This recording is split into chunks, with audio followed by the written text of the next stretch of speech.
All right, welcome back. Bear down. Of course, the Bears have made a trade. I expect a couple trades from us to us.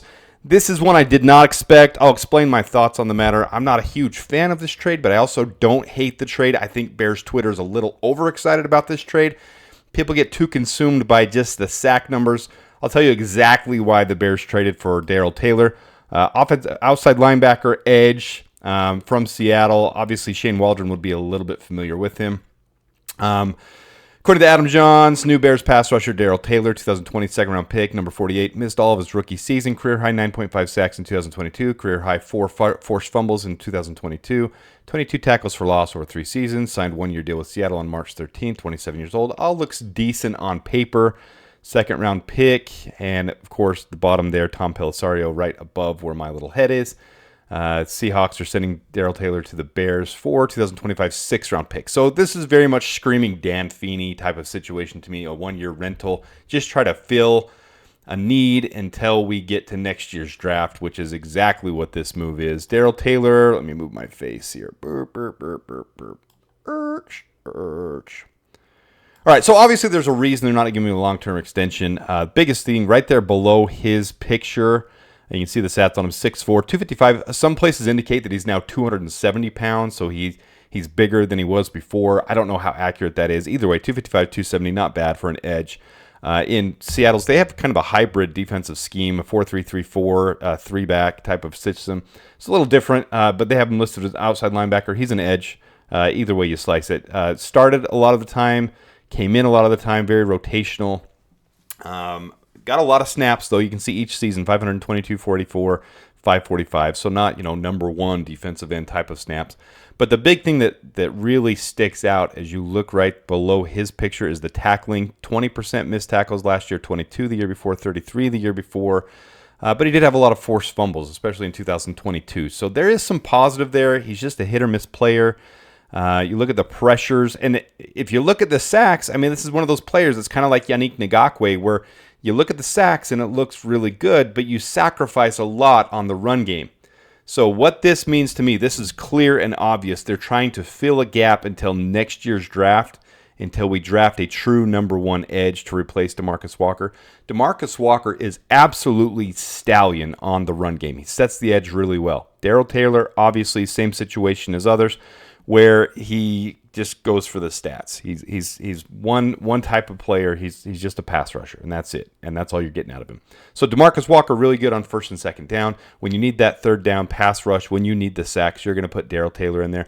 The problem I have with this is it takes away from Austin Booker, but at the same time, you have to be patient with Austin Booker. They drafted him as a young player who they got in the 5th round, who's really a 3rd rounder, who next year would have been a 1st or 2nd rounder. So you're using this as a developmental year for Austin Booker anyways. I just don't like that this is going to take some of his snaps away. His pass rush win rate and his pressure rate, according to PFF, 6.2 and 6.0 grades. Those aren't stellar grades. Jacob Martin was even better at those grades. Jacob Martin a lot smaller. What this means to me is Jacob Martin's probably not healthy yet, and he's probably going to start the year on the IR. I'm not saying that's what's going to happen. This is my speculation on that one. I can see that happening, that he's going to start the year on the IR, and Darrell Taylor is going to be a bridge player. He's going to be a bridge player to help Austin Booker get used to the NFL and then be able to use him for just this 1 year. And then Darrell Taylor hopefully has some good stats. Hopefully he improves. And maybe Eric Washington can help him with his run game, with his run defense, and be able to hone in his skills. We'll see what happens. But, it's an improvement from Dominic Robinson. So if you're asking which player this absolutely says is gone, Dominic Robinson is not going to be on the team. 100% gone. This is same size and style of players, Dominic Robinson, but much more effective in the pass rush, which Dominic Robinson was one of the absolute worst in the league. Couldn't do pass rush or run. He's decent at run.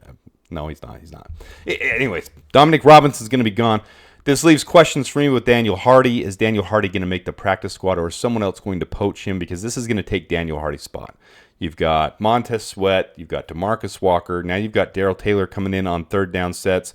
You've got Austin Booker learning and growing in the wing, and he's going to take over eventually. He will surpass Darrell Taylor very early on in this season.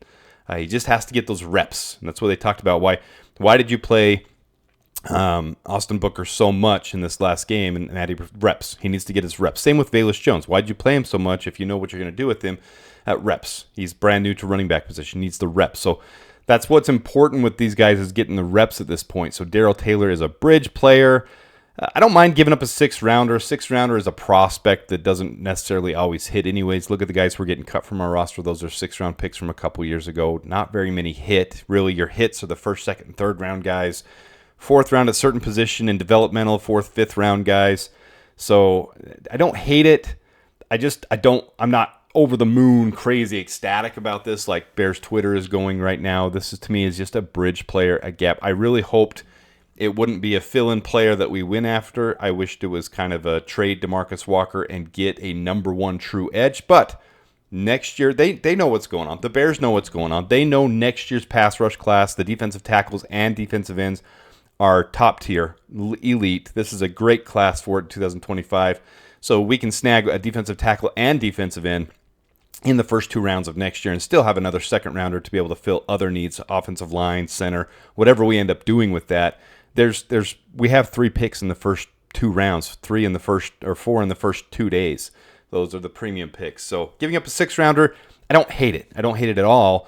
I just don't love this move taking away from Austin Booker, but at the same time, I understand he's developmental. So let me know what you guys think, though. Let me know what you think in the comments. The stats, you look at those sacks over there, 6, 10, and 7. They're a little misleading when you sacrifice other parts for it. Very much Yannick Ngakoue style, but at the same time, bigger bodied, can bully his way around a little bit more than Yannick did.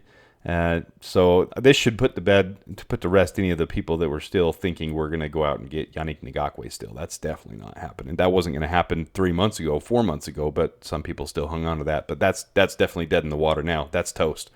So, but let me know what you guys think. Let me know if you guys like this move, if this is a move that blows your socks off, if you're just cautionary, okay, whatever, it's a 6th round pick, or if you hate it. Let me know. And until next time, thanks for tuning in. If you haven't hit the like button, please do so. If you haven't subscribed, please do so as well. I'm going to give you my real take, guys. I'm not just going to go homer on every single move we make. I'm going to give you my real take on these players and what I think about them. Hope you guys appreciate that. Hope you guys have a great day. Claws up, bear down, dabears.